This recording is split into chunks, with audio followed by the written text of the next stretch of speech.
साम्ब सदा शिव शम्भो शङ्कर शरणं मे तव चरणयुगम्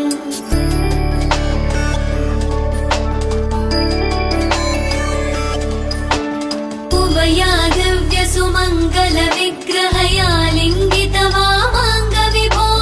साम्ब सदा शिव शम्भो शङ्कर शरणं मे तव चरणयुगम् दूरीकुरु मामज्ञमनाथं दूरीकुरु मे दुरितं भो साम्ब सदा शिव शम्भो शङ्कर शरणं मे तव चरणयुगम् शिवाय नमः शिवाय नमः शिवाय नमः ॐ नमः शिवाय